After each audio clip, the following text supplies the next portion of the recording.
rapidement. Marion Delsol, qui est professeure à l'université de Rennes 1 et qui est auteure de plusieurs ouvrages, dont notamment Entreprise face au risque professionnel. Elle intervient évidemment en tant que spécialiste pour cette formation et pour vous apporter également un éclairage après l'intervention effectivement précédente qui a été extrêmement claire sur les règles gouvernant l'assurance complémentaire et la prévoyance. Je laisse la parole à Marion Delsol. Bien, merci beaucoup. Merci pour l'invitation. Voilà, c'est avec grand plaisir que j'ai répondu à la demande de Zahir Meshkour, que je revois dans un autre cadre que celui dans lequel on s'est connu il y a quelques années. Mais il avait dû me subir, notamment en matière de protection sociale complémentaire, si je me rappelle bien. Donc ça va faire un petit retour nostalgique pour lui, on va dire. Donc l'idée de l'intervention, là, c'est essentiellement d'essayer de mettre le focus sur des points qui semblent importants pour bien comprendre l'environnement dans lequel la couverture santé se met en place dans l'entreprise, se déploie et comment elle peut également continuer à bénéficier aux anciens salariés en cas de licenciement ou de retraite, par exemple. Donc l'idée, ça a été de cibler des points, on va dire des points d'attention, de discussion éventuellement, et non pas de balayer tous les aspects. Donc voilà un petit peu la trame, sachant qu'il y a un certain nombre de choses qui ont été évoquées, sur lesquelles je pourrais passer un petit peu plus vite. Pour commencer, quelques généralités, juste pour situer, mais je pense que là vous le connaissez tous, pour situer la place de la complémentaire santé, notamment d'entreprise, dans le cadre plus général de la protection, enfin de la couverture santé.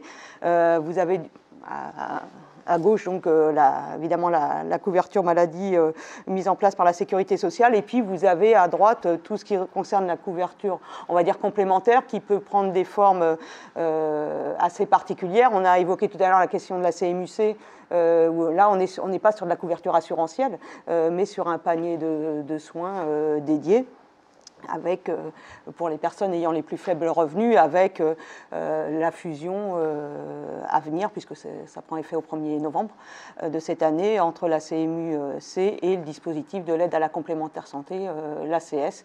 Donc avec un système un peu mixte par rapport à celui qu'on connaissait auparavant, puisqu'il y aura de la gratuité pour, grosso modo, ceux dont les revenus sont en dessous du plafond CMU, ex-plafond CMU-C, et avec aide au financement pour ceux qui sont juste au-dessus, dans une certaine limite. C'est-à-dire que c'est la même logique qu'auparavant, à part qu'on bascule dans le panier de soins dédié, hors contrat d'assurance, finalement les personnes qui relevaient des contrats d'assurance lorsqu'ils étaient avec une aide à la complémentaire santé.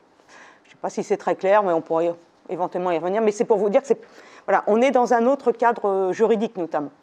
Et puis on a autrement l'assurance maladie complémentaire privée souscrite à titre individuel, donc les couvertures santé individuelles, assurantielles, et puis celles qui sont souscrites dans un cadre professionnel, dont évidemment les salariés du secteur privé, sachant que en matière professionnelle, vous avez aussi un panorama qui est très compliqué. Alors on va s'intéresser essentiellement aux salariés du secteur privé qui sont aujourd'hui dans un cadre où la couverture est obligatoire, où l'employeur a l'obligation de financer une couverture santé depuis le 1er janvier 2016, avec une obligation de prise en charge minimum du coût de cette complémentaire.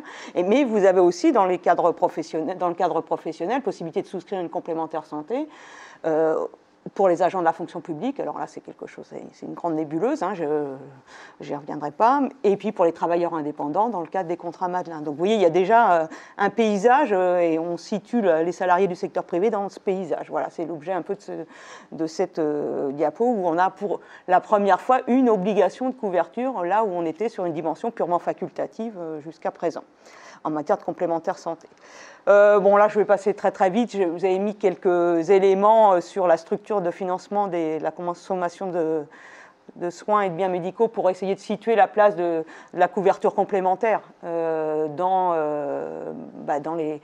les dépenses de santé, au moins on va dire soins de ville, pour faire dire les choses très très largement. Et vous voyez qu'en fonction des postes, la part de la complémentaire, donc en vert ici, est plus ou moins importante, et que Alors ça va encore être modifié sous l'effet du 100% santé, notamment sur l'optique ou le dentaire, mais voilà, c'est pour vous situer cette place. Là, c'est à peu près la même chose, mais en dynamique, en évolution. Donc vous aurez le diaporama, donc voilà, je passe assez vite, c'est des éléments introductifs. Et là, juste pour vous montrer que les contrats collectifs sont de façon générale plus généreux en termes de prise en charge que les contrats individuels. Voilà, c'est juste pour vous montrer ça, situer l'environnement, parce que je pense que c'est assez important, et puis juste vous montrer effectivement, quand je disais qu'ils étaient plus généreux, là, il y a une typologie de contrat qui a été faite en classe 1, classe 2, classe 3, alors rien à voir avec les classes 1 ou A de tout à l'heure, sachant que classe 1 sont les contrats les moins généreux et classe 3 les contrats les plus généreux. Alors il y a un certain nombre de critères qui ont été établis, et vous pouvez voir que les contrats collectifs très majoritairement sont des contrats qui relèvent de la classe de contrat la plus généreuse, et qu'on a voilà, une répartition qui est bien différente, une proportion bien différente sur les contrats individuels, où on est plus sur des contrats de classe 1 ou classe 2 et assez peu sur des contrats de classe 3. Voilà. Alors après, ça sera affiné au fil du temps, parce que là c'est entre 2011 et 2016, et on sait que l'obligation de couverture a fait descendre la générosité d'un certain nombre de contrats collectifs. Donc je pense qu'il faudra, ça sera à revoir, mais enfin, je pense que oui, mais c'est long à mettre en place ces études, mais elles sont faites. Maintenant, on a des chiffres. Pour avoir lu plusieurs contrats, que ça a baissé. Et du coup, on a le développement plutôt de contrats options ou surcomplémentaires pour éviter compenser l'obligation de descendre en couverture. C'est les effets délétères, si je puis dire, parce que de mon point de vue, de l'ANI, enfin de l'ANI, l'obligation de couverture. Alors, l'instauration de couverture santé pour les salariés. Ici, je vais d'abord souligner l'enjeu d'un accord de branche avec clause de recommandation. Comme il a été dit tout à l'heure, vous savez que une couverture santé ou même prévoyance peut être mise en place soit par accord collectif de branche ou d'entreprise, soit par accord FR1DER, soit par décision unilatérale de l'employeur. Là, c'est juste pour cibler l'hypothèse où vous avez un accord de branche en la matière. Et donc aujourd'hui, on n'est plus sur le schéma de la clause de désignation, c'est-à-dire que les partenaires sociaux qui négocient au niveau de la branche ont la possibilité d'instaurer une clause de recommandation. Alors je dirai quelques mots dans quelques instants sur le contenu. Ce qu'il faut mettre en évidence, c'est l'intérêt de la recommandation côté entreprise. C'est que l'entreprise est certaine de trouver un assureur, lorsqu'il y a une clause de recommandation dans la branche, un assureur au tarif négocié collectivement à l'échelle de la branche. L'assureur, comme en matière de désignation d'ailleurs, mais de ce point de vue-là, mais l'assureur est recommandé, est tenu de prendre en charge toutes les demandes de souscription des entreprises. L'intérêt de la clause dans ces cas-là, évidemment, c'est qu'une entreprise qui a ce qu'on appelle une sinistralité peut-être pas très favorable, parce que c'est des secteurs à risque, parce qu'elle a un petit effectif, et puis il y a un salarié qui est éventuellement dans une situation de santé très défavorable, ou quelques salariés, cette entreprise, elle est certaine de trouver un assureur. Donc ça, c'est un avantage non négligeable qui résulte de la recommandation. Le problème, c'est qu'à l'inverse, dans les branches où il n'y a pas de recommandation, au sens du droit du travail, et je vais y venir dans quelques instants, dans les branches où il n'y a pas de recommandation, vous pouvez avoir une vraie difficulté, pour une petite entreprise notamment, ou une entreprise à sinistralité un peu problématique, à trouver un assureur à un tarif correct, enfin, voilà, un tarif, on va dire, acceptable économiquement pour l'entreprise. Et donc là, il y a un vrai enjeu sur la recommandation, et je parle bien de recommandation, pas de labellisation, parce que c'est la recommandation qui oblige l'assureur à prendre en charge toutes les entreprises de la branche qui désireuses de souscrire. En revanche, les entreprises, lorsqu'il y a la recommandation, sont aussi libres d'aller voir ailleurs. Et ce que font un certain nombre de grandes entreprises qui ont des marges de négociation, un rapport de force, je veux dire, de négociation qui n'est pas le même nécessairement que les plus petites. Alors, le deuxième, l'intérêt de la clause l'enjeu de la clause de recommandation, c'est qu'elle ne peut être mise en place que si le régime négocié par les partenaires sociaux présente un degré élevé de solidarité, pour reprendre les termes de l'article, c'est pas le Code du travail d'ailleurs, c'est le Code de la sécurité sociale, L912-1 du Code de la sécurité sociale. Là, ce qu'il faut voir, pour vous, si vous êtes dans une branche où il y a une recommandation, c'est l'enjeu finalement de ce que contient, de la façon dont se décline ce degré élevé de solidarité, où il y a un vrai enjeu pour les salariés des entreprises concernées, dans la mesure où vous allez trouver alors des choses qui peuvent être très variables d'une branche à l'autre, donc il faut aller voir les accords, mais vous pouvez trouver notamment la possibilité d'accéder à des actions de prévention, où l'entreprise peut trouver les moyens d'accéder à des actions de prévention, centrées ou non d'ailleurs sur les risques professionnels de la branche, ou sur des problématiques de santé un peu plus générales, comme la lutte contre certaines addictions, un problème plutôt de santé publique que de santé professionnelle au sens strict du terme. Et puis vous avez aussi tout un volet qui est de l'action sociale, ni plus ni moins, avec la possibilité que soit prévue une partie de la cotisation de l'employeur soit dédiée à des droits ou des garanties, des prestations dites non contributives.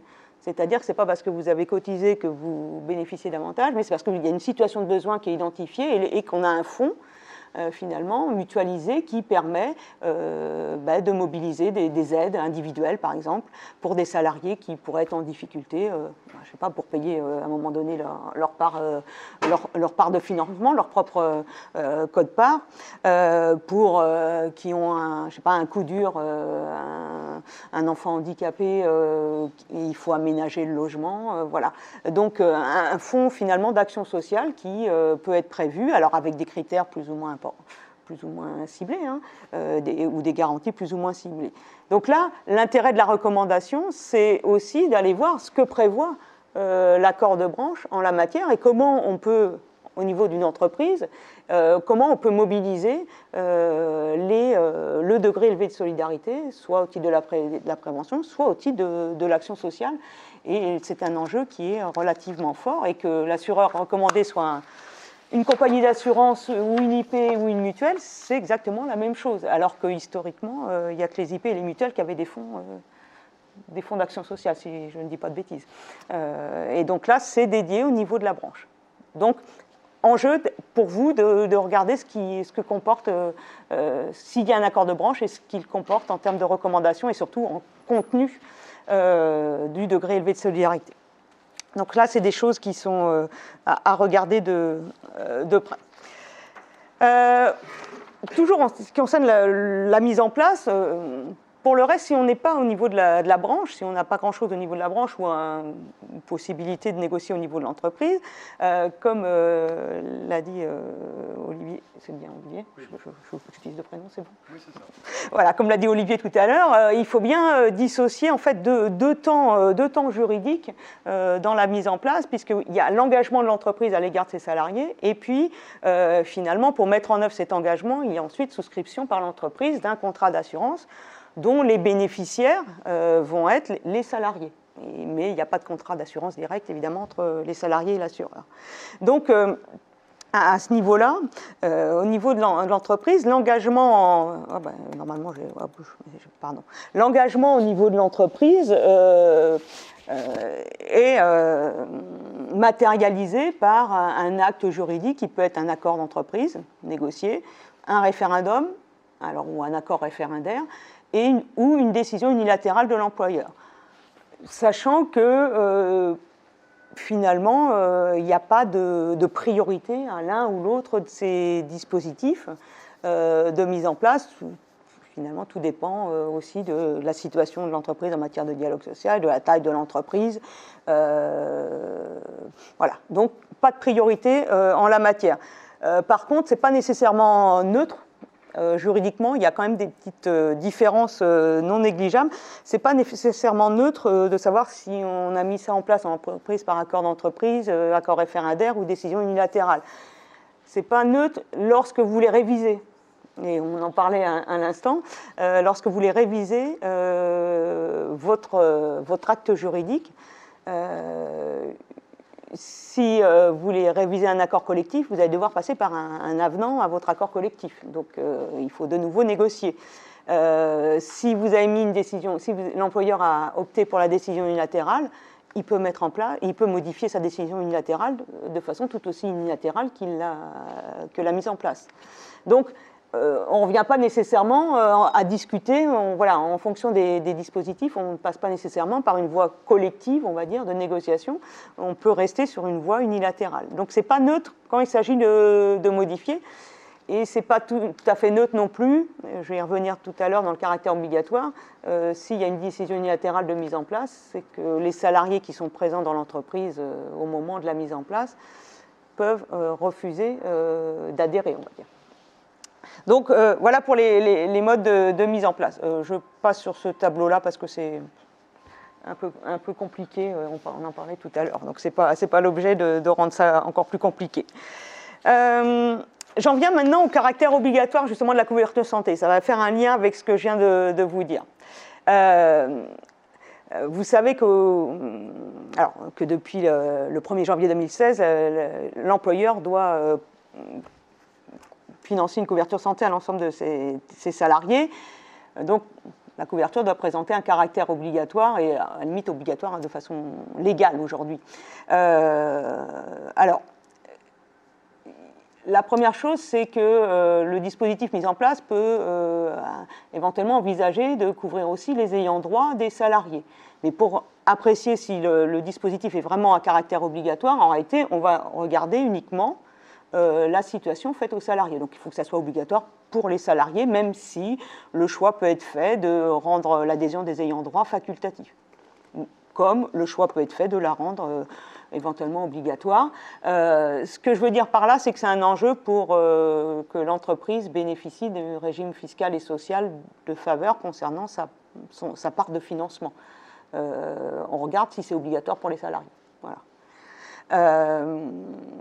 Deuxième remarque, c'est que je vous disais tout à l'heure que mettre en place par décision unilatérale, ça a un effet juridique particulier, c'est que au titre de la loi E20, qui est une loi du 31 décembre 89, donc, qui est assez ancienne, dans ce monde où tous les 2 jours il y a un nouveau décret, lorsque la mise en place se fait par décision unilatérale, le salarié qui est déjà présent dans l'entreprise au moment où la décision intervient peut tout à fait décider qu'il ne veut pas entrer dans le dispositif parce qu'il ne veut pas supporter une quote-part de financement. Et ça, cette voie n'est ouverte que lorsque l'entreprise instaure un dispositif par décision unilatérale. Alors, ça a été repris par le Code de la sécurité sociale, hein, mais c'est l'article 11 de la loi E20. Si c'est un accord collectif, c'est pour tout le monde, un point c'est tout, il n'y a pas de faculté individuelle de ne pas entrer dans le dispositif. Donc vous voyez que dire que tout le monde est couvert, c'est jusqu'à un certain point, quand on parle de couverture obligatoire ou de généralisation de la couverture santé, c'est à relativiser, même si c'est très difficile de connaître les statistiques, mais il y a quand même beaucoup d'entreprises qui ont mis en place par décision unilatérale. Et les premières études montrent qu'il y a des entreprises où tous les salariés sont sortis, enfin ne sont pas entrés, c'est pas qu'ils sont sortis, ils ne sont pas entrés. Alors parfois dans des conditions qui ne sont pas qui n'ont pas été très éthiques de la part de certaines entreprises. Voilà. Alors à ce moment-là, si le salarié refuse de rentrer dans le système, qu'est-ce qui se passe? Lui n'était pas couvert, tant pis pour toi? On lui dit, t'es pas couvert, tant pis pour... Si c'est au titre de l'article 11, on dit, à fait le choix de ne pas être couvert, parce qu'en mobilisant l'article 11 de la loi Evin, même si ça n'a pas toujours été fait comme ça, et donc il n'entre pas dans le dispositif, donc il n'a aucune couverture du fait de l'entreprise. Sauf si la CCN prévoit quelque chose. Oui, sauf si la convention de branche prévoit quelque chose, mais si ça a été mis en place par décision unilatérale, ça veut dire qu'il n'y a rien en général, c'est qu'il n'y a rien au niveau de la convention, quoi. C'est obligatoire. En fait, il y a une forme de logique entre l'aspect collectif, qui est une forme de démocratie sociale, qui s'impose aux salariés. Quand je suis dans le cadre de la démocratie sociale, ça s'impose à moi, parce qu'en fait, mes représentants ont décidé que je devais rentrer dedans, alors que la décision unilatérale de l'employeur a cette particularité d'être dictatoriale, entre guillemets, de la part de l'employeur, puisque c'est lui qui décide de manière unilatérale l'engagement porté par lui, mais également potentiellement porté par son salarié. Et lorsque l'on parle, et ça vous le savez, de rémunération, la rémunération est un élément essentiel du contrat de travail, et à ce titre, le salarié a la prérogative de dire à son employeur qui décide unilatéralement de lui précompter une partie de son salaire pour le mettre à la disposition d'une mutuelle santé, de dire, bah, écoutez, non, moi je ne veux pas que vous preniez mon salaire pour le mettre dans la mutuelle. Pourquoi? Parce que au jour où j'ai signé mon contrat de travail, il n'y avait pas d'engagement de votre part à mettre en place une mutuelle, et donc je ne savais pas que vous alliez me prendre une partie de mon salaire pour le mettre dans une mutuelle santé. On reste sur une logique de force obligatoire des contrats. Exactement. Ouais, et d'ailleurs, on n'aurait pas besoin de l'article 11 de la loi Evin, concrètement. La dérogation, c'est l'accord collectif, en réalité, obligatoire des contrats. Mais juste pour rebondir sur votre remarque, dans le processus de mise en place de la généralisation, la priorité a été donnée à la négociation, d'ailleurs. C'est-à-dire que les branches étaient amenées à négocier, alors avec un délai de négociation qui était très court, alors qu'on ne connaissait pas encore les décrets sur le contrat responsable, donc ils ne savaient pas sur quoi, ni sur le panier minimum, donc ils ne savaient pas sur quoi ils pouvaient négocier, donc évidemment ça n'a pas été non plus très, très favorable, et il était prévu qu'à défaut d'accord de branche, les négociateurs d'entreprise devaient se saisir de la généralisation, et qu'à défaut d'accord collectif dans l'entreprise, l'entreprise pouvait opter pour la décision unilatérale. Et donc, vu la difficulté du calendrier et de l'incertitude sur les paramètres finalement de négociation, dans un premier temps, ça s'est surtout développé, enfin ça s'est énormément développé au moins avec la décision unilatérale et avec le fait que certaines entreprises, je pense que vous le savez tous parce que vous êtes des praticiens, mais ne voulant pas financer une couverture, puisque jusque-là, elle n'en avait pas, on fait signer à leurs salariés un document type disant qu'ils renonçaient, voilà, sans connaissance de cause pour les salariés, vraiment de tous les enjeux que ça représentait. Et donc, on a des situations où il y a effectivement des entreprises qui ont formellement mis en place la couverture santé, mais n'ont aucun salarié couvert. Ça concerne quel type d'entreprise? Plutôt les PME peut-être? Il y a quelques... Oui, enfin, après c'est difficile, c'est des petites entreprises plutôt. Plutôt des petites entreprises. Parce que les grosses en général... Oui, non, mais là vous n'avez pas le même rapport de force. On n'a pas le même rapport de force. Mais on en revient toujours à cet équilibre du rapport des forces. C'est ça. Tout à fait. Alors, juste, ce que je voulais juste rajouter, c'est que pour compléter ce que vous disiez, c'est que quand ils ont mis ce texte, il ne faut pas l'oublier aussi, c'est que vous aviez beaucoup de gens qui avaient déjà des mutuelles. Mais du coup, je vais y venir. De leur femme ou de leur mari. Et ce qui fait que c'est la raison pour laquelle, quand ils ont fait une comparaison des prestations, ils ont fait le choix de ne pas prendre. Alors, il y a deux choses. Là, sur l'article 11, c'est vraiment dès lors qu'il y a un quote-part de financement. Et puis, vous avez d'autres possibilités. Du coup, vous faites la transition, donc c'est merveilleux. C'est éventuellement des dispenses d'adhésion. C'est-à-dire pour un motif autre que je ne veux pas de quote-part, je ne veux pas cofinancer, sans motivation particulière, je ne veux pas cofinancer la complémentaire. Par contre, il y a également des dispositifs, possibilités de dispense d'adhésion, hors hypothèse de l'article 11 de la loi Evin. Alors avec un paysage des dispenses d'adhésion, du régime juridique qui est compliqué, il faut relire les textes plusieurs fois, et même quand on les relit plusieurs fois, on a quand même beaucoup de mal à faire la part des choses. On y arrive, hein, mais voilà, faut mettre de la bonne volonté quand même.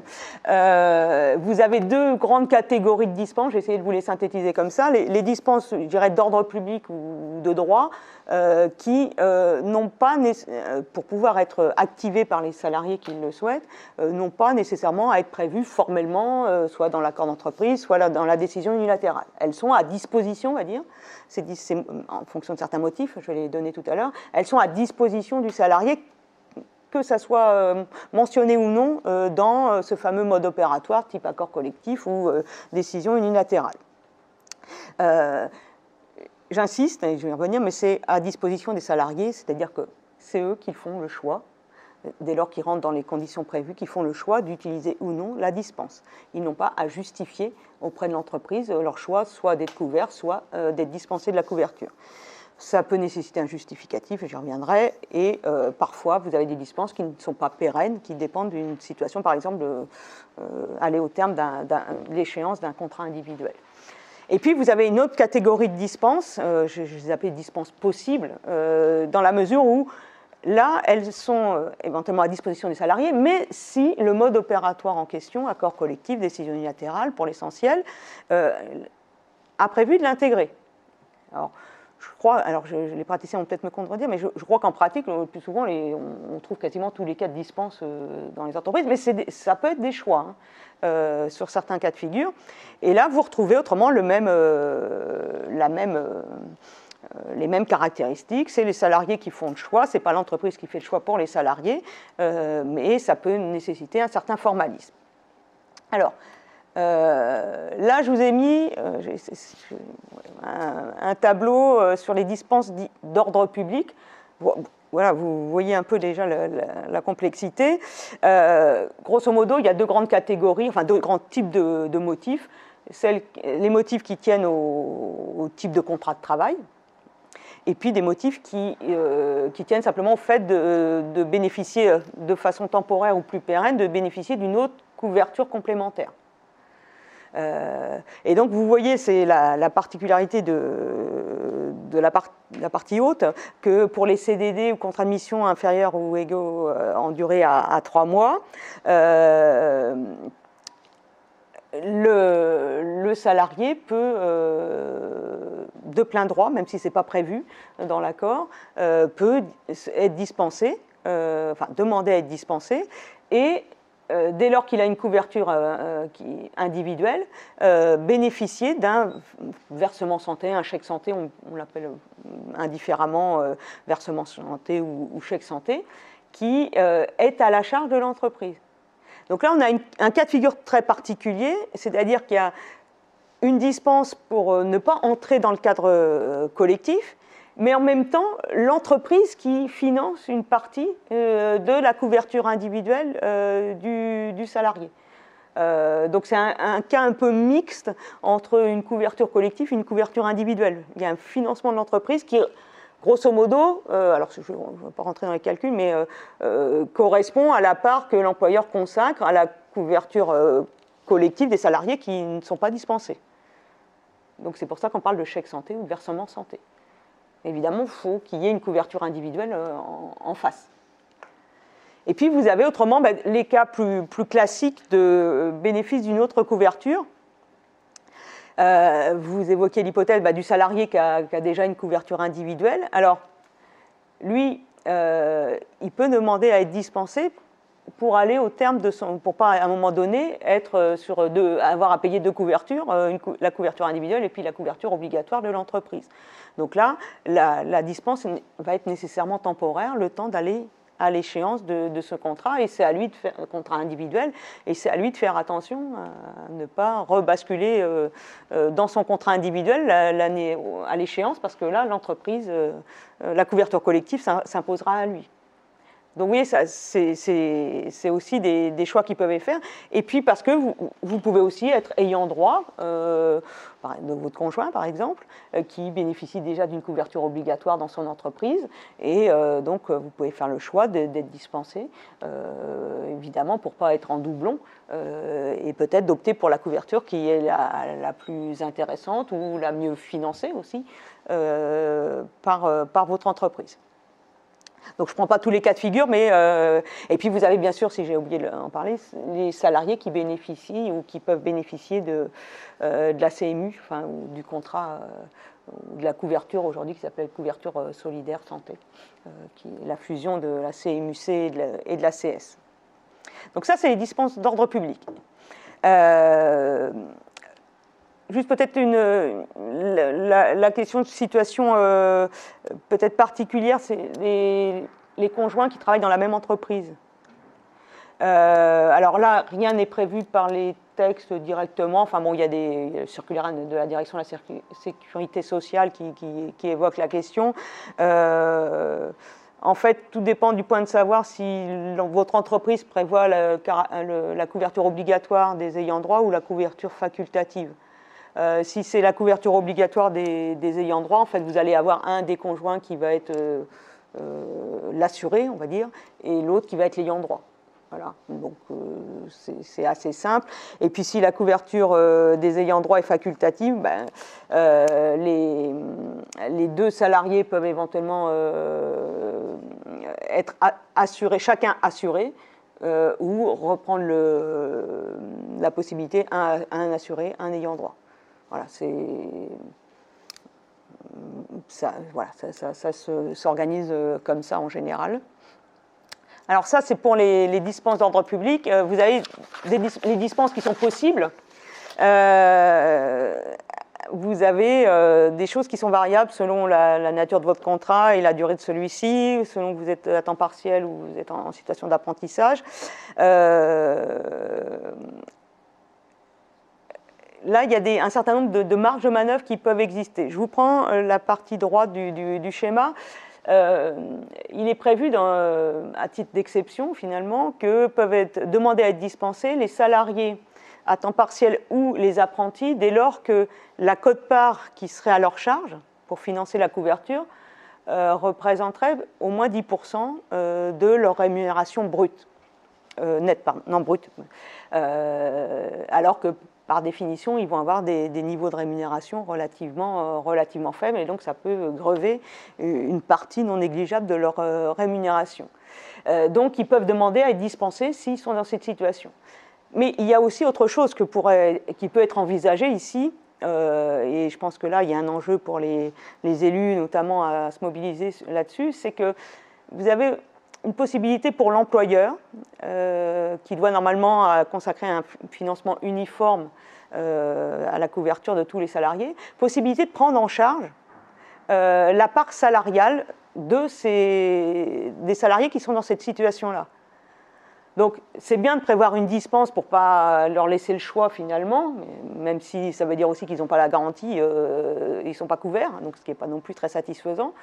Ce qui est plus satisfaisant, c'est d'essayer de peser pour faire en sorte que soit prévu dans l'accord de mise en place ou dans la décision unilatérale, soit prévu la prise en charge par l'employeur de cette quote-part pour les salariés qui ont les rémunérations les plus faibles dans l'entreprise. Et donc ça, c'est une possibilité, je pense qu'il faut vraiment l'utiliser. La dispense, ça n'a rien de satisfaisant, parce qu'on renvoie à des choix individuels, à des arbitrages sur ce qui est nécessaire de ce qui est indispensable, on va dire, et ça peut conduire à ce que finalement les personnes ne soient pas couvertes. Or, les couvertures collectives sont quand même de meilleure qualité. Voilà. Donc il y a un vrai enjeu à utiliser les marges de manœuvre qui existent en la matière. Autrement, vous avez les dispenses pour les salariés, CDD ou apprentis, en fonction de la durée de leur contrat, dispenses qui sont conditionnées ou pas, selon le cas de figure. Vous pouvez noter, et c'est là où vraiment le système est quand même pas du tout clair, que pour les salariés qui seraient en CDD de moins de 12 mois, ils peuvent être dispensés si c'est prévu. Mais si leur contrat est très court, donc moins de 3 mois, vous pouvez être dans le cas précédent. C'est-à-dire dans une hypothèse où s'il prend une couverture individuelle, il aura le droit à un versement santé de son entreprise. Donc vous voyez, ça rend les choses complètement illisibles d'avoir ces dispositifs qui se sont empilés au fil du temps sans qu'on ait cherché à réaménager le tout lorsqu'on a notamment mis en place, je crois que c'est la loi de financement 2016, le chèque santé. Donc c'est a posteriori de la généralisation, etc. Mais c'est vrai que pour un salarié qui a un contrat court, lui, il a besoin d'une couverture pérenne et pas changer de couverture à chaque entreprise dans laquelle il va. Donc ça peut être plus intéressant pour lui de garder une couverture individuelle et donc de faire jouer la dispense d'ordre public et de solliciter le chèque santé. Mais vous voyez, ça suppose aussi que vous soyez des relais de ces dispositions pour pouvoir aussi orienter certaines demandes des salariés. Alors, je ne sais pas si c'est très visible, mais l'adresse a fait une étude sur la complémentaire santé, édition 2019, et il y a un certain nombre de données. C'est des enquêtes auprès des entreprises, mais aussi auprès des salariés, un certain nombre de données sur les motifs de dispense, mais là c'est juste à titre indicatif sur les cas de figure, mais vous voyez c'est souvent parce que c'est mis en... Vous voyez que la première ligne est intéressante, c'est lorsque la complémentaire a été mise en place par décision unilatérale de l'employeur, c'est quand même un pourcentage qui n'est pas négligeable. C'est l'article 11 de la loi E20, quoi, en clair. Je regarde le temps parce que je suis bavarde. Donc, pour rappel, parce que c'est important à souligner, c'est la demande du salarié, les dispenses. C'est un choix du salarié, ce n'est pas un choix de l'entreprise, même si, de fait, parfois, ça l'est. Les URSSAF, enfin,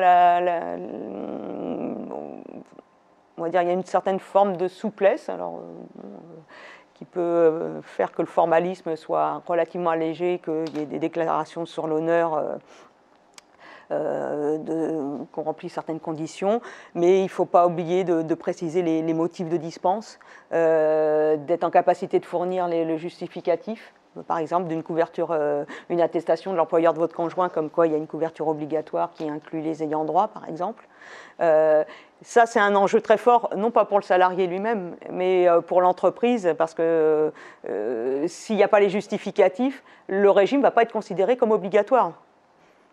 Pour l'entreprise, ça veut dire que le financement de l'employeur, l'entreprise pourrait être redressée et ne pas bénéficier du régime fiscal et social de faveur, enfin, la sociale de faveur. Donc c'est un enjeu pour l'entreprise de bien être rigoureuse, on va dire, sur la façon de gérer ces dispenses et les justificatifs qui vont avec les enjeux notamment, par exemple pour ceux qui voudraient être dispensés parce qu'ils ont déjà une couverture individuelle jusqu'à l'échéance, d'être vigilants qu'à l'échéance du contrat de ce salarié, on le fait basculer dans le collectif. Voilà. Donc ça suppose de tenir à jour un peu ces calendriers. Je pense que c'est pas simple. Et puis, le point essentiel, c'est l'information qui doit normalement accompagner les demandes de dispense des salariés, information sur les conséquences de la dispense. La conséquence immédiate, c'est évidemment que le salarié n'est pas couvert par le contrat collectif d'entreprise, en aucune façon. Et la conséquence à terme, c'est qu'en cas de départ de l'entreprise, en cas de licenciement par exemple, il ne peut pas bénéficier de la portabilité de la couverture, parce qu'une des conditions, j'y reviendrai tout à l'heure, c'est que de la portabilité, c'est que le salarié était bénéficiaire de la couverture santé. Or là, par définition, en cas de dispense d'adhésion, il n'est pas bénéficiaire puisqu'il n'entre pas dans le dispositif. Donc ça, c'est une information qui doit être quand même, qui est quand même importante. Et si vous êtes dans des secteurs où il peut y avoir pas mal de turnover, la portabilité, c'est quand même une sacrée avancée quand même. Je veux dire, si on devait retenir quelque chose, enfin, excusez-moi, c'est propos très personnel, mais quelque chose de bien de l'ANI, c'est pas la généralisation de la couverture santé, à mon avis, c'est la portabilité. Mais voilà, je ferme ma parenthèse.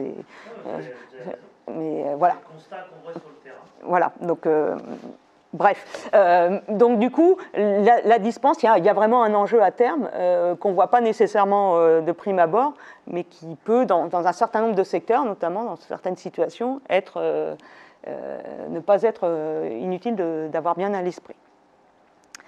J'en viens à la question du financement. Je ne sais pas combien de temps je dispose encore. Voilà. Donc sur le financement, bien sûr, vous le savez tous, une des particularités avec l'obligation de couverture, c'est qu'elle est assortie d'une obligation minimale de financement par l'employeur qui doit correspondre à au moins 50% du coût de la complémentaire. De la complémentaire santé de façon générale. À un moment donné, on s'est posé la question si c'était que pour le panier Annie, mais non, je veux dire, la question a été réglée. Donc c'est 50% de la couverture, y compris pour les ayants droit s'ils sont couverts à titre obligatoire. Donc ça s'apprécie pour tout, finalement, tout ce qui est couverture à adhésion obligatoire. Donc, pour les salariés, bien évidemment, mais si la couverture des ayants droit est obligatoire, c'est aussi 50% de cette couverture.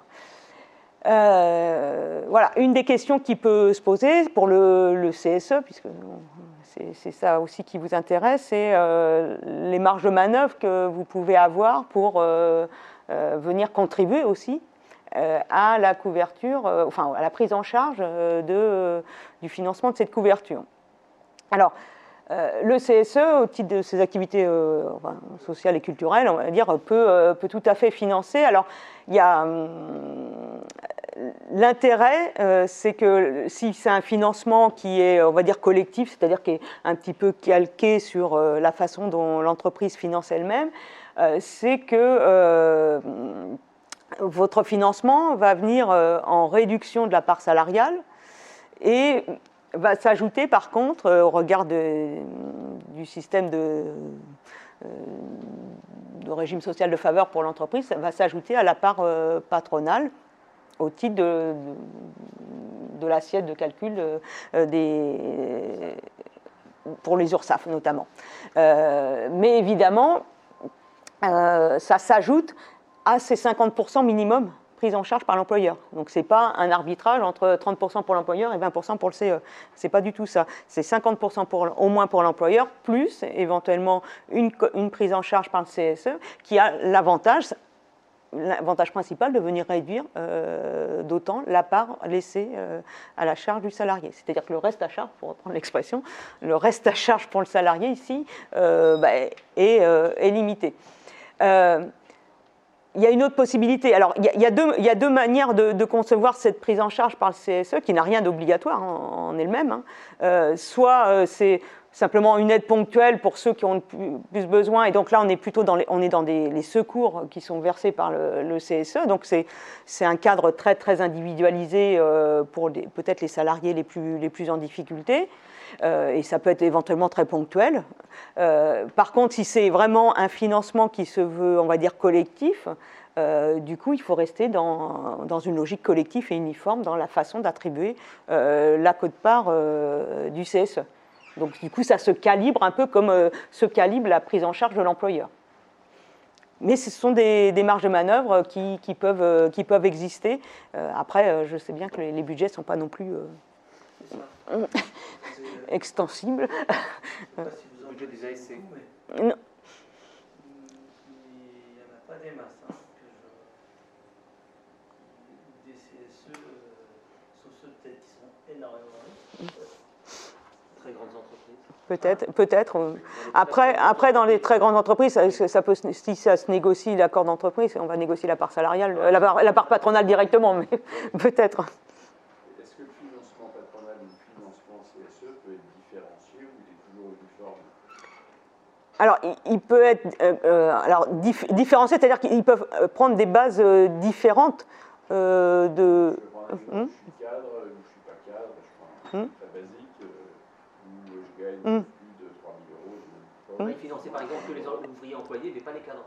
C'est ça ? Par exemple, ou est-ce que par exemple le CSE pourrait financer 10% dès lors qu'on est en dessous de 3 000 euros?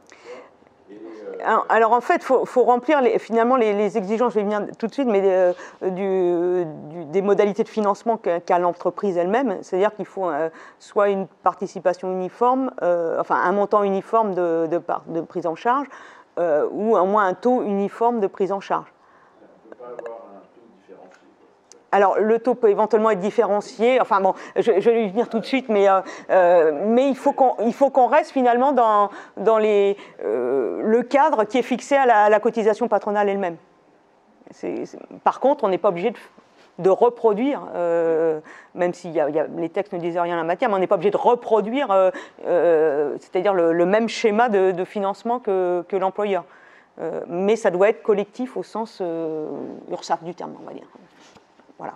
Du coup, oui. Il existe, ce qui est notre cas, entre l'encadrement et les employés, où ce sont des taux qui sont totalement différents sur les fiches de paye. Sauf que là où je vous donne raison, c'est que c'est le CSE qui prend la décision de, Tout à fait. de ce qu'il peut faire Ouais. dans la matière, ça ne compte pas. Tout à fait. Du coup, j'en viens justement aux modalités de financement. Donc, il y a une exigence, alors, qui est bizarrement formulée d'ailleurs dans le Code de la Sécurité sociale, mais on va dire que l'exigence, c'est le caractère collectif du financement qui doit l'emporter, et donc ça induit une uniformité du financement de l'employeur. Alors, uniformité qui peut prendre deux formes, soit vous avez un montant forfaitaire, donc c'est X euros par salarié, et du coup là évidemment c'est uniforme, et le CSE peut également fonctionner comme ça. Soit ça peut être uniforme avec des montants de prise en charge qui vont être différenciés selon les salariés, mais uniforme parce que le taux de prise en charge est le même.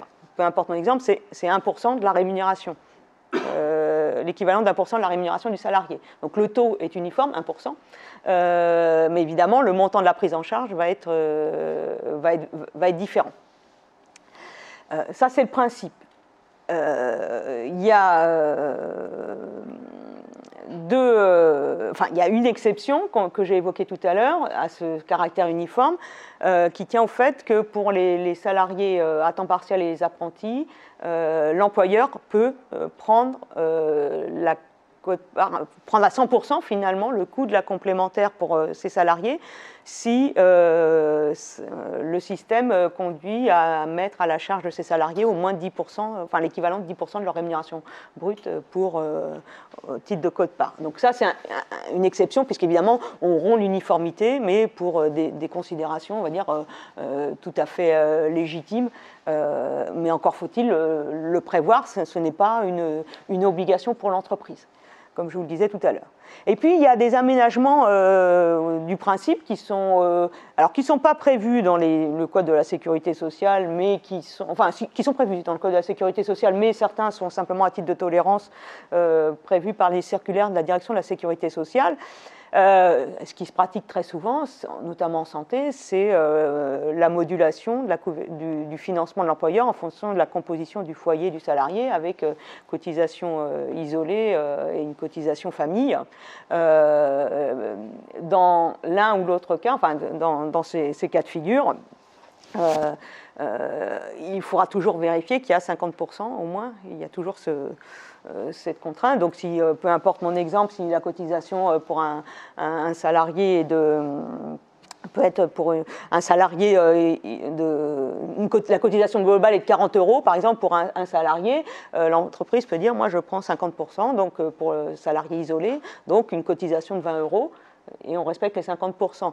Et puis la cotisation famille, c'est par exemple 65 euros, et l'entreprise en prend, par exemple, peut dire j'en prends 35 euros, et pour le salarié et sa famille, il reste 30 euros, quoi. Voilà, c'est... Après, les enjeux, je crois qu'il y a l'adresse le montre, mais les enjeux, c'est de savoir dans le montant de ces cotisations famille, si au-delà d'un certain nombre d'ayants droit, il y a gratuité ou non de la cotisation. Ça se négocie, c'est pareil. Il y a le cadrage, il est entreprise par entreprise, quoi. Alors, il y a une tolérance également, alors je ne sais pas si ça se pratique, mais une tolérance dans une circulaire de la direction de la sécurité sociale, avec des modulations mixtes. Alors, qui présente un intérêt, c'est que vous mettez un peu de solidarité verticale entre classes de revenus différentes au niveau de l'entreprise, parce que vous faites un mix entre un montant forfaitaire, le même pour tous les salariés, quel que soit leur niveau de salaire, et vous faites une modulation de la prise en charge de l'employeur en fonction de la tranche de salaire dans laquelle se trouve le salarié, pour éventuellement faire en sorte que les salariés qui ont les rémunérations les plus faibles aient une prise en charge qui soit, de l'entreprise qui soit plus importante que ceux qui ont une rémunération plus élevée. Donc, si l'entreprise dit par exemple, il y a un montant forfaitaire, alors je prends un exemple, voilà, une cotisation globale de 45 €, je ne sais pas si c'est très réaliste, si, bon, voilà, de 45 €. La part de l'employeur, c'est 1% il y a 1% du salaire plus la part patronale, la part salariale, c'est 1%. Excusez-moi, je reprends mes notes parce qu'elles ne sont pas claires là-dessus. Vous mettez 1% du salaire comme taux applicable. Vous avez un salarié qui a 1 500 € de rémunération. 1%, c'est 15 €. Donc la part salariale, c'est 15 € et l'employeur prend le différentiel entre 45 € cotisation globale et les 15 € de la part salariale, ce qui veut dire 30 € à la charge de l'entreprise. Si vous avez une rémunération de 2 500 €, c'est toujours 1%, donc ça fait 25 € pour le salarié, donc il paye un peu plus que son collègue, et l'entreprise prend en charge 20 €, et là ça ne marche plus du tout parce qu'il n'y a plus les 50%. Ah, il n'y a plus les 50%. Donc il faut tenir compte des 50%. Mon exemple est mauvais. Voilà. Mais ce que je voulais essayer de vous montrer, c'est que vous pouvez coupler à la fois ce montant forfaitaire, une forme de montant forfaitaire, et ajuster en ajustant par rapport à des tranches de rémunération. Alors tout en ayant, et ce que je n'ai pas pris soin de faire ici, en gardant les 50%. C'est une façon de mettre de la solidarité dans votre dispositif, là où le montant forfaitaire n'en met pas du tout. Autant on connaît ça en prévoyance pour le gros risque, autant en santé, c'est moins le cas. Oui. Juste une question, donc c'est une circulaire, on pourra avoir la référence? Oui, sans aucun. De la cause pour... Direction de la sécurité sociale, donc au moins les circulaires sont opposables, contrairement aux instructions de la cause, donc elles sont opposables, donc vous ne pouvez pas être redressé si vous faites application d'une circulaire de la direction de la sécurité sociale. Circulaire DSS du 25 septembre 2013. Merci, voilà. Voilà. Très bien, merci. Bonne chose pour l'invitation. On sort de temps en temps Olivier pour ça. Oui, non, mais c'est utile, c'est utile. Je peux dire n'importe quoi d'ailleurs. Quelle date Mais voilà, c'est... Mais quelle est la viabilité d'une tolérance? Parce que c'est une tolérance qui dure jusqu'au 1er janvier 2020 ou... Ah bah, tant qu'il n'y ait pas une autre circulaire qui abroge la précédente. Non. La circulaire fixe effectivement une tolérance, mais oui, elle est opposable tant qu'elle est opposable, tant que la circulaire est opposable. Actuellement, elle est opposable. Voilà. Elle est en vigueur, ouais. Ouais. Voilà. Mais il faut bien calibrer. Enfin, vous voyez bien aussi l'enjeu dans la négociation de réfléchir à ce type de modulation, parce que ce n'est pas du tout inintéressant, parce qu'un montant forfaitaire, c'est simple, effectivement, mais ce n'est pas obligatoirement le plus juste si on raisonne en termes de... En pratique, en frais de santé, on est quand même plus souvent sur du forfaitaire. Ouais. Parce que au-delà même de la négociation, il y a aussi l'organisme assureur qui vient avec son produit. Et c'est plus facile pour un organisme assureur de déterminer un prix à l'avance forfaitaire, parce qu'il sait à peu près quel est le niveau de consommation des gens, d'ailleurs qui est quasiment le même entre ouvriers, techniciens, agents de maîtrise ou cadres. Donc c'est beaucoup plus facile de faire du forfaitaire sur du frais de santé, parce que le frais de santé c'est de la consommation. Que sur de la prévoyance lourde, où là effectivement on peut entrer dans des jeux de négociation sur du pourcentage de salaire plus courant et éventuellement un montant forfaitaire en parallèle. Donc voilà, disons qu'en prévoyance lourde, c'est-à-dire incapacité invalidité décès, on retrouve cette possibilité de négocier sur du pourcentage de salaire, tout ça avec l'organisation derrière qui fait une évaluation de la population, de sa consommation, de son risque, etc. pour essayer de donner à celui qui va souscrire le contrat, à l'entreprise et les syndicats s'ils négocient un bon tarif, un tarif qui correspond à la situation réelle du contrat d'assurance. Et plutôt en frais de santé, un montant forfaitaire qui lui est plus en rapport avec... Sauf que le montant en frais de santé n'est pas négligeable quand toutes les catégories socio-professionnelles sont réunies, les différences de salaire sont quand même notables, et avoir un même forfait pour une personne qui a un niveau de revenu à 1 500 € et 4 000 € ne semble pas forcément tout à fait, même si c'est la consommation, mais je pense la part employeur peut être variable. Moi je trouve ça tout à fait pertinent. Enfin, après c'est ma pertinence. C'est pas c'est tout à fait pertinent, il n'y a pas de problème là-dessus, mais là on rentrera plus dans une catégorie de salariés. C'est-à-dire qu'on va distinguer entre les catégories de salariés pour, dans le collège de la catégorie qu'on veut mettre en place, prévoir une tarification particulière ou un niveau de garantie particulier. C'est d'autant plus pertinent aujourd'hui avec cette frontière cadre-non-cadre qui disparaît, on ne sait pas trop où on va, et on a des contrats maintenant qui vont rassembler les deux catégories, et on n'a plus cette distinction cadre-non-cadre. En fait, un même contrat, on peut avoir en frais de santé, c'est l'obligation de couvrir l'ensemble des salariés. Après, on peut toujours faire du catégoriel. De catégories. Mais on doit couvrir en santé l'ensemble des salariés. C'est une condition sine qua non pour bénéficier de l'exclusion d'assiette des cotisations de sécurité sociale. La distinction, on la rattache à quoi maintenant, puisqu'on n'a pas cette notion de cadre non-cadre? Aujourd'hui, on l'a encore. Là, en ce moment, les partenaires sont en train de négocier. Difficilement. Ça prend du temps. Difficilement. Voilà, ils sont en train de négocier. Je ne dis pas qu'ils vont aboutir, mais en tout cas, c'est pour ça que je dis ils sont en train, parce que la suspension fait partie de la négociation. Mais donc ils sont en train de négocier, et jusqu'à ce qu'il y ait une négociation définitive sur la notion d'encadrement, qui là pour le coup est une notion un peu particulière, mais qui fait l'objet de négociations. Voilà. Tout le temps, on n'a pas un aboutissement de ces négociations. La DSS a dit très clairement dans une lettre dans des courriers, puis dans une... non, il n'y a pas de circulaire.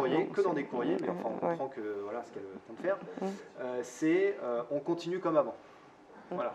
La notion de cadre demeure, donc les fameuses catégories de cadres qui sont prévues justement dans la fameuse circulaire dont je viens de vous citer la date, qui est la circulaire du 25 septembre 2013, où vous avez toute l'explication des catégories collectives de salariés que vous pouvez mettre en place, avec les distinctions ou les séparations que vous pouvez mettre en place.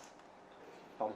Non, mais tout à fait. Mais juste pour revenir quand même sur la question du pourcentage de salaire, en prévoyant, en gros risque, incapacité, invalidité notamment, ça a aussi un sens parce que les prises en charge c'est un revenu de remplacement qu'il s'agit de garantir, donc c'est en fonction, les prestations sont aussi fonction du salaire.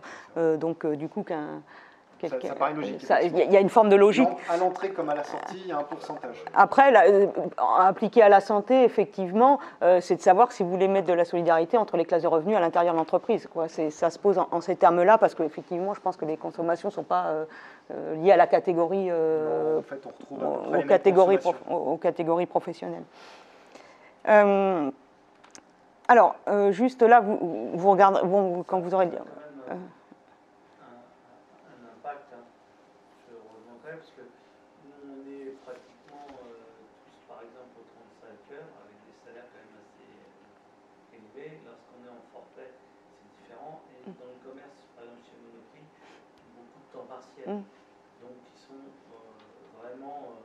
c'est pour ça que sûrement qu'ils ont décidé de mettre un pourcentage comme la prévoyance, puisque c'est lié à votre salaire. Parce qu'il y en a qui sont en temps partiel, qui touchent au moins de 500, 600 € par mois. Si vous le faites en forfait, si je suivais la logique, je pense qu'il y a des gens qui n'y arriveraient pas. Simplement, entre agents de maîtrise cadre, entre ceux qui touchent plus de 3 000, 4 000 ou 10 000 € par mois, il y a une grande différence avec ceux qui...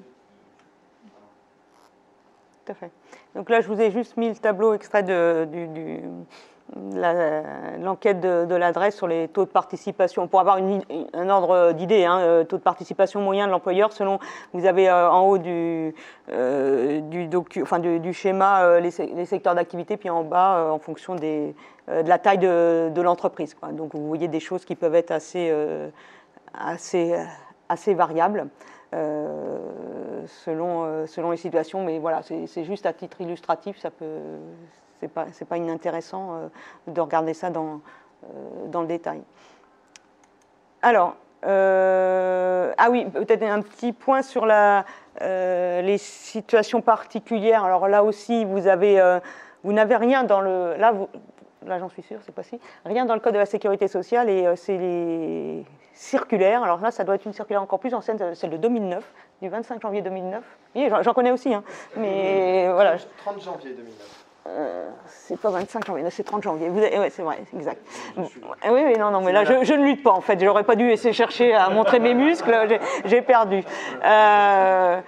Qui évoque la question de la situation des salariés dont le contrat est suspendu. Alors, donc là, c'est pareil, circulaire opposable, donc elle date de 2009, celle-là, donc il y a peu de chances que ça soit remis en cause en tant que tel par la direction de la Sécurité sociale.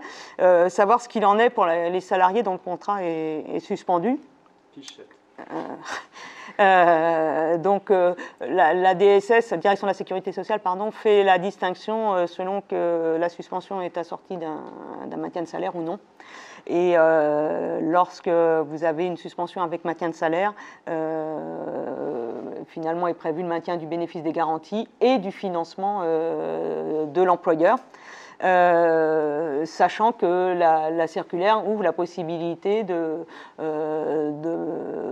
prévoir éventuellement une prise en charge à titre gratuit de la quote-part salariale dans ces hypothèses-là, puisque généralement quand c'est du maintien de salaire, c'est pas du maintien à 100%. Donc il est possible dans l'accord, par exemple, de prévoir, ou la décision unilatérale, de prévoir la prise en charge de la quote-part salariale. Alors, en tout ou partie, on pourrait imaginer aussi pendant une période limitée, pendant X semaines ou X mois, enfin voilà. Mais ce n'est pas non plus quelque chose qui est inintéressant à envisager. Parce que dans la pratique, on est arrivé de voir des salariés qui étaient arrêtés et au bout de plusieurs mois, venir rencontrer les élus que nous sommes pour s'interroger sur un bulletin de salaire qui était négatif. On demandait pourquoi, on me dit que je dois concret, c'est vrai que je concret. Et là, pourquoi il y a un an ou un an et demi d'arrêt, vous avez des gens qui arrivent avec ces bulletins de salaire et je n'ai pas très bien compris, et c'est en plus dans des situations toujours très critiques financièrement pour les personnes arrêtées. Donc on peut prévoir dans l'accord qu'il y ait une prise en charge totale de la cotisation. Oui, à titre gratuit, mais ou partiel, ou limité dans le temps. Enfin voilà, tout est... Mais c'est des choses, quand si vous êtes amené à renégocier pour vous mettre en conformité avec le 100% santé et contrat responsable, pourquoi pas, quoi. Ça peut être des moments aussi pour envisager. Sur le coup, on n'y a pas pensé. C'est quand on a reçu les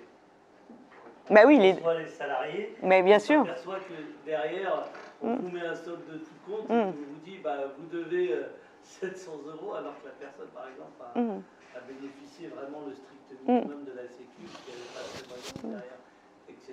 et qu'il était dans une difficulté. Cotisation, possibilité dans l'accord que l'employeur prenne en charge dans ces situations particulières de suspension avec un maintien de salaire par les difficultés de subrogation.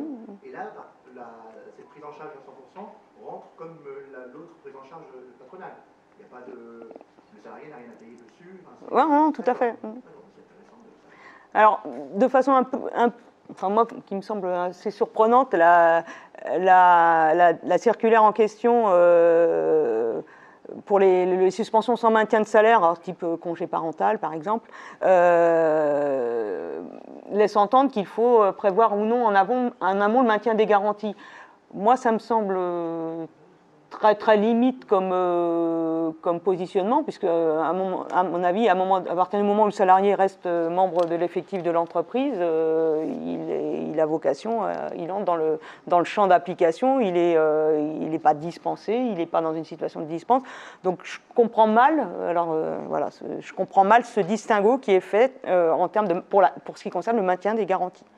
Donc manifestement pour la DSS, il faut envisager de façon explicite, à mon avis, il faudrait envisager de façon explicite la situation, le sort qu'on réserve collectivement en quelque sorte à ces situations en termes de maintien ou non de garantie, en termes de maintien, si on dit maintien des garanties, en termes de maintien ou non du financement patronal. Donc c'est assez particulier, j'avoue ne pas comprendre pourquoi il y a ce distinguo qui est fait, et notamment pourquoi on ne postule pas le maintien des garanties dès lors que de toute façon la personne n'est pas sortie de l'effectif de l'entreprise. Donc à mon avis, il faut considérer que c'est un maintien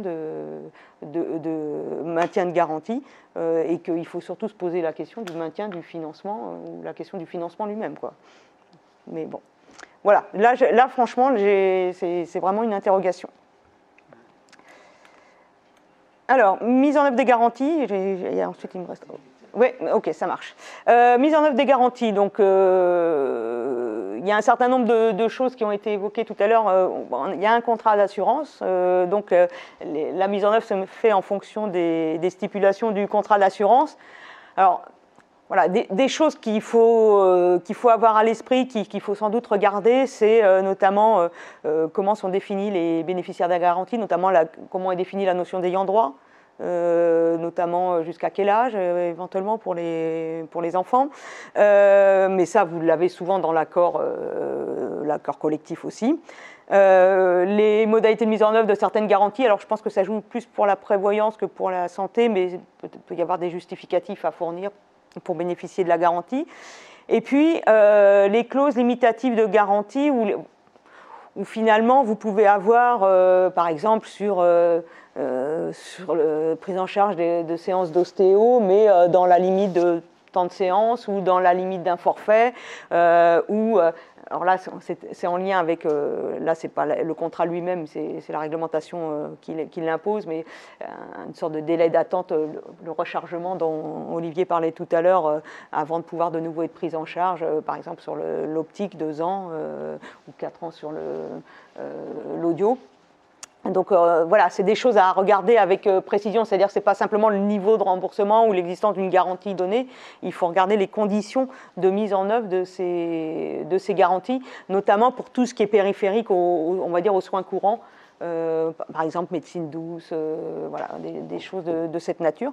Et puis faire attention, alors là, on a eu des bonnes illustrations tout à l'heure, à la façon dont sont exprimées les garanties.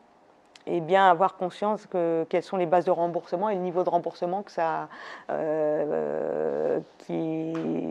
implique. On prenait l'exemple 150% de la base de remboursement de la sécurité sociale, on a l'impression que c'est super. Ça dépend du montant de la base, du niveau de base. Quand vous êtes sur des 2 euros, l'optique est un très très bon exemple pour faire prendre conscience de ça. Mais il faut faire excessivement attention à ça et il y a des engagements effectivement de lisibilité des garanties, mais il faut aussi pouvoir illustrer pour voir ce que ça donne sur une base donnée, 150% de cette base, que ça donne en euros. Pour l'illustration. Voilà. Et en faisant attention également, évidemment, au différentiel qui peut exister, alors le 100% santé est là pour essayer de le combattre, entre les bases de remboursement, aussi bien d'ailleurs de la complémentaire que de la sécurité sociale, et le coût réel des soins ou des prestations. Oui, de la lisibilité. On parle de lisibilité des garanties, c'est une obligation qui a été mise en place au 1er janvier 2020. Et donc on recrée tous nos tableaux de garantie pour justement les rendre plus lisibles. Et ça, c'est très important. Après, c'était un engagement qu'avait pris l'UNOCAM, je dis pas, l'Union nationale des organismes complémentaires d'assurance maladie, mais qui n'engageait qu'elle-même. Qu'est-ce qui va apparaître sur les tableaux ? Des illustrations. Des illustrations, des exemples. Alors, il y a plein de choses. Effectivement, il y aura des exemples, donc ça sera assez concret. Il y a aussi une nouvelle nomenclature, c'est-à-dire qu'en fait, on utilise pour la comparaison la même nomenclature entre les organismes d'assurance. Donc ça, j'ai envie de dire, c'est peut-être même le plus important parce que Oui, ça voilà. vous permet de comparer. D'avoir le même langage. Il y a une logique, il y a une logique de mise en concurrence, de comparaison. Voilà. Ça va lisser les prestations quand même, non? Ça, déjà, on était déjà... de toute façon, c'est sur d'autres choses que l'on peut faire office de différencier sur les prestations à caractère non directement contributif, sur l'action sociale, il y a plein d'autres choses sur lesquelles on peut Ça va agir. faire gagner beaucoup de temps, justement, sur cette phase d'analyse de nos clients. Oui, qui n'est pas la phase peut-être la plus intéressante non plus. Même pour nous, ça sera plus facile. Voilà, pour nous, ce sera plus simple. Même pour nous. Vous parliez de 2020, mais il y a un nouveau texte aussi qui sort, je crois, en 2020, un peu comme pour les assurances où vous pouvez dénoncer. Ah oui, non, ça c'est la résiliation infra-annuelle. Alors, Ouais. c'est Non, c'est une loi. C'est un nouveau texte. Une loi de juillet. En 2020, mais une loi de juillet c'est sorti 2019. un peu Ouais. il n'y a pas très longtemps. Oui, juillet 2019. Toutes les mutuelles ne sont pas très contentes d'après ce que j'ai lu dans certains articles.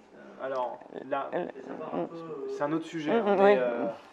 Mais en 2 mots, pour répondre juste à votre question sur la résiliation infra, il faut juste savoir que la résiliation infra-annuelle, c'était une exception au grand principe de résiliation annuelle 2 mois avant la date d'échéance. C'est-à-dire que normalement, on a une obligation de dénoncer le contrat d'assurance 2 mois avant la date d'échéance par lettre recommandée. Ça, c'était le grand principe encore actuellement, mais c'est le grand principe. Et il y avait des exceptions, notamment qui avaient été introduites par la loi Hamon, qui permettaient, dans certains cas de contrat d'assurance, habitation et j'en passe, la santé, la prévoyance n'étaient pas visées par ces sujets, de permettre une résiliation infra par courrier simple. Donc c'est une exception au principe. Et ce qui s'est passé, c'est qu'avec l'objectif notamment qui a été amené par UFC Que Choisir, je crois, et puis qui a été repris ensuite par Macron, mais en contexte gilet jaune, contexte social un peu complexe, il s'est dit tiens, c'est super, j'en ai une, je vais en sortir, c'est maintenant, il faut la sortir, comme ça je vais passer pour le grand sauveur de l'aspect social, et donc il a sorti ce truc-là, la résiliation infra, et donc concrètement c'est quoi? C'est-à-dire qu'on garde toujours le même principe, résiliation 1 an, avec envoi 2 mois avant la date d'échéance. Bon, maintenant c'est par courrier simple, c'est le principe, par courrier simple, on peut le faire. Par contre, en exception, seront visés dedans les contrats frais de santé. L'exception, c'est la loi Hamon. Donc dans l'exception de la loi Hamon, rentrera la couverture frais de santé. Donc quand on est dans la couverture frais de santé, on pourra résilier de manière infra-annuelle, c'est-à-dire passer 1 an de couverture, on pourra résilier à tout moment. Quand on veut. Il y a juste 1 mois entre le moment où on notifie et le moment où on sort. Il y a deuxième obligation, c'est de la part de l'organisme assureur qui sera sollicité pour tout simplement devenir le nouvel organisme assureur, d'aller faire les démarches, un peu comme on a au niveau téléphonique, pour demander à l'autre organisme assureur de résilier le contrat, de refiler tous les autres comptes, les numéros, voilà. Donc et ça vaut pour l'individuel et le collectif. Tout à fait. Voilà. Par contre, ça ne vise que la santé, ça ne vise pas la prévoyance lourde. C'est pour ça que je vous dis que le principe demeure. C'est pas une usine à gaz encore? Bah, est-ce que c'est une usine à gaz? Oui, non. Non, c'est pas si compliqué que ça. Par contre, il faut un décret d'application pour être sûr que ce soit que la santé. Et aujourd'hui, on n'a pas encore de décret d'application. Et la date, c'est décembre 2020. Mais donc, ça veut dire en gros application 2021. Je termine sur les modalités de remboursement. Les points aussi de vigilance, c'est regarder le paramétrage du contrat sur des postes tels que les dépassements d'honoraires des médecins, puisqu'il n'y a pas, à proprement parler, d'obligation de prise en charge par les contrats d'assurance. Ça ne fait pas partie dans le contrat responsable d'une obligation de prise en charge. Mais s'il y a prise en charge de prévu, il y a un certain nombre de contraintes. Donc il faut regarder le paramétrage du contrat sur ces aspects, et ce n'est pas du tout neutre. Alors ça dépend des régions dans lesquelles on est, ça dépend notamment si on a besoin de médecins spécialistes ou pas.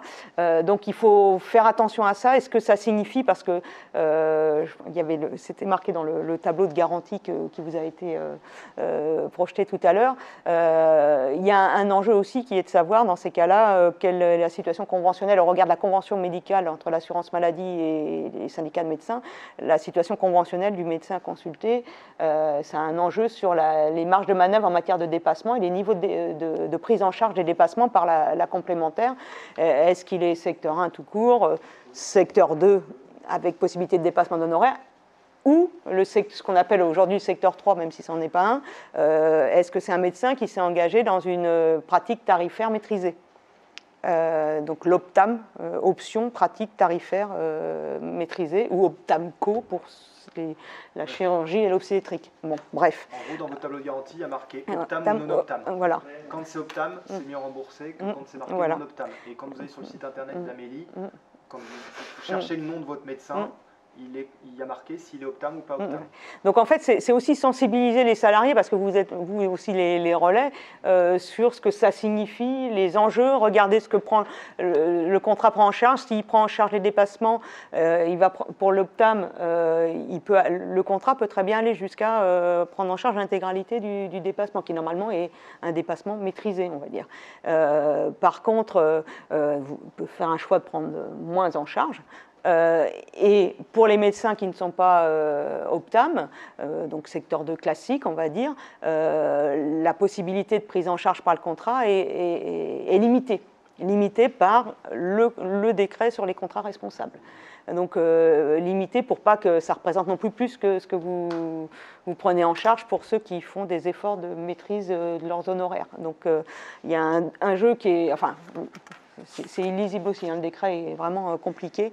Mais voilà, il faut faire attention à la situation du médecin consulté pour voir en termes de dépassement ce que le contrat prévoit et faire comprendre que les deux sont liés. Il ne s'agit pas simplement que le contrat prévoit la possibilité de prendre en charge les dépassements, encore faut-il alerter sur le fait que ça peut dépendre de la situation du médecin par rapport, je dirais, à la convention médicale. Bon, j'avais d'autres choses à dire, mais je vais aller vite maintenant. Je vais aller sur les maintiens de couverture. Je pense qu'on pourrait revenir sur d'autres aspects, mais voilà, les maintiens de couverture, vous avez en cas de perte de la qualité de salarié, deux dispositifs qui ont été articulés il y a peu de temps. La portabilité, qui est une obligation à la charge de l'employeur, même si concrètement, c'est les assureurs qui gèrent. Et l'article 4 de la loi E20, du 31 décembre 1989, qui est une obligation à la charge des organismes assureurs. Alors la portabilité, version ANI 2013, c'est devenu, avec la loi du 14 juin 2013, c'est devenu une obligation, un droit finalement, ou une obligation légale. J'insiste sur le fait que les bénéficiaires de la portabilité, ça ne peut être que des salariés qui ont été bénéficiaires de la couverture. Donc, je reviens sur l'enjeu de la dispense. Elle se situe ici, et principalement ici, on va dire. Et la seconde condition, c'est être en situation d'indemnisation par l'assurance chômage, sauf hypothèse où vous êtes licencié pour faute lourde. On va passer ce cas de figure. Et si vos ayants droit ont été pris en charge, la portabilité légale aujourd'hui prévoit la prise en charge également des ayants droit, le maintien de la couverture pour les ayants droit. Non, elle n'empêche pas l'indemnisation chômage, mais c'est un cas d'exclusion de la portabilité. Mais bon, oui, mais non, je suis d'accord avec vous. La nature de la faute n'a pas d'influence sur. Non, vous avez tout à fait raison. C'est pas que ça prive du droit à l'assurance chômage, ça prive du droit à portabilité, par contre. La durée, donc 12 mois. La mise en œuvre, c'est là où on a eu un basculement par rapport à la portabilité première version. C'est que c'est un droit à la portabilité, donc l'employeur doit informer le salarié sur son certificat de travail de ce droit, des modalités, et informer l'assureur, puisque le relais, en fait, c'est l'assureur qui... La portabilité va finalement squeezer l'entreprise dans la relation entre l'employeur entre l'assureur et le bénéficiaire, puisque le salarié est sorti de l'entreprise, mais par contre, il a la relation directe avec l'assureur. Et la grande différence, c'est que le financement, il est dit à titre gratuit, c'est-à-dire que c'est pas le financement qui est à titre gratuit, c'est que le maintien de couverture pour le salarié et éventuellement ses ayants droit est à titre gratuit pour le salarié, c'est-à-dire qu'il n'a rien à débourser, contrairement à l'ancienne version, il n'a rien à débourser, et c'est en ça que c'est une avancée assez conséquente. les modalités de financement, elles sont en amont. Enfin, elles peuvent être en amont, c'est mutualisé c'est une quote-part, enfin une part représentative de la cotisation globale, ou éventuellement c'est financé à la sortie par l'employeur au cas par cas. Je pense qu'il y a des pratiques assez diverses en la matière. Donc voilà, et puis l'autre dispositif, c'est l'article 4 de la loi E20, alors qui concerne concrètement, souvent potentiellement c'est plutôt les retraités, hein, on va dire, mais aussi, et c'est pour ça que j'ai souligné, éventuellement les chômeurs. C'est pour ça qu'il a fallu articuler, modifier l'article 4 de la loi E20 pour tenir compte de la portabilité et pour faire en sorte que le droit au titre de l'article 4 de la loi E20 ne vienne qu'au terme de la période de portabilité. Voilà. Donc ça diffère dans le temps le bénéfice éventuel de la mobilisation éventuelle de l'article 4 de la loi E20 par quelqu'un qui serait en situation de chômage. Donc il y a des modalités de mise en œuvre. Alors le maintien est à titre individuel, c'est-à-dire qu'en réalité, autant avec la portabilité, finalement on reste rattaché au contrat groupe, autant avec la loi E20, en fait, vous êtes sorti, vous êtes le retraité, il est un ex-groupe, quoi, en quelque sorte. Donc il est sorti du contrat groupe, même s'il y a en termes de financement, il y a un enjeu, mais il est sorti et il est maintenu à titre individuel par l'assureur. Ce qui est difficile à gérer pour les assureurs parce que normalement, le montant de la cotisation et la couverture, elle est celle dont bénéficiait le salarié au moment où il est sorti. Donc, s'il sort une telle année, le contrat est à tel paramétrage, à la limite, le contrat a évolué. Ceux qui sortent 3 ans plus tard, ils ont peut-être un paramétrage différent. Donc, en termes de coût de gestion, je crois que c'est pas très en fait, c'est une simple. photo. Si vous voulez, quand je rentre dans la portabilité, c'est quasiment automatique, je reste dans le contrat des actifs. Voilà. Donc, mon contrat des actifs évolue en même temps que celui des actifs. Le jour où je sors de la portabilité, l'organisme assureur, puisque c'est une obligation d'organisme assureur, propose un contrat de sortie, qu'on appelle loi E20, ou un contrat d'accueil, peu importe. Et ce contrat-là est une photographie au jour de la sortie. Et effectivement, ce que dit Marion Dessol est tout à fait ce qu'on remarque en termes de gestion, c'est qu'une photographie d'il y a 20 ans d'un contrat des actifs qui lui évolue, est difficile à gérer, puisque si vous changez de régime tous les ans, ça veut dire qu'on a un contrat d'actifs qui évolue, mais qui reste un contrat d'actifs évolué, et tous les ans, des gens qui sortent du régime des actifs avec une photographie du régime au jour où ils sont sortis du dispositif. Ce qui donne des coûts de gestion, effectivement, qui peuvent être multipliés. Complètement pour bien comprendre. Donc, lorsque vous sortez pour une maison de retraite, par exemple, l'assureur doit proposer un contrat avec les mêmes garanties que le contrat collectif. C'est la même couverture, les mêmes garanties. Une photographie. Cette photographie, donc ce contrat collectif qu'il propose à titre individuel, n'évoluera pas dans le temps. Sauf discussion entre lui et l'assureur. Exactement. Et l'intérêt de l'assureur, c'est souvent, me semble-t-il, de proposer un autre contrat qui sera un des contrats de sa gamme. Voilà. Nous, on appelle ça vulgairement un contrat d'accueil. C'est-à-dire qu'en fait, on a l'obligation au titre de la loi E20 de proposer la photographie, le contrat photographié avec la tarification, la réglementation tarifaire qui évolue, 125, 150 dont on va parler. Et à côté de ça, on propose un contrat, lui, d'accueil, parce qu'on a le droit, là, on fait ce qu'on veut, là, c'est pas voilà, en parallèle, en essayant de faire en sorte que les garanties ne soient pas exactement les mêmes, et notamment que ce soit des garanties plus adaptées aux retraités, puisque quand on est retraité, on n'a pas la même consommation médicale qu'un actif. Je parle de l'orthodontie, souvent on fait ce parallèle-là, mais c'est un élément à prendre en compte. Les retraités ne portent pas des bagues. Donc grosso modo, voilà, on présente les deux dispositifs.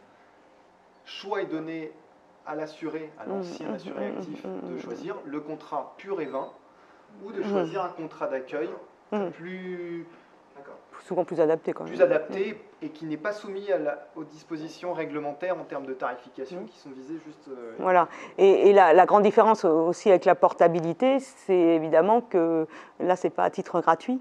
le maintien des garanties ne se fait pas à titre gratuit, loin s'en faut, et puisque l'ex-salarié perd la part patronale, donc doit assumer seul le financement, avec donc une évolution ces dernières années pour encadrer les marges de manœuvre des assureurs dans l'évolution de la tarification qu'ils peuvent prévoir pour ces articles 4. Et donc un lissage finalement des possibilités de faire évoluer le coût du contrat, un lissage sur les 3 premières années. Donc vous avez le lissage au tableau, sachant que le texte ne prévoit rien au-delà, donc ce qui veut dire concrètement qu'au-delà de la 4e année, c'est liberté tarifaire, et donc voilà, à un moment donné, l'intérêt, c'est effectivement peut-être pour l'assuré de basculer sur un contrat plus adapté qu'un contrat collectif fait pour des actifs, enfin, et pensé pour des actifs avec aussi un financement patronal. Donc pensé avec peut-être un niveau assez élevé. Voilà les grandes lignes. Je pense qu'il est largement temps de s'arrêter. J'ai largement dépassé le temps autorisé. Désolée. Effectivement, on va clore.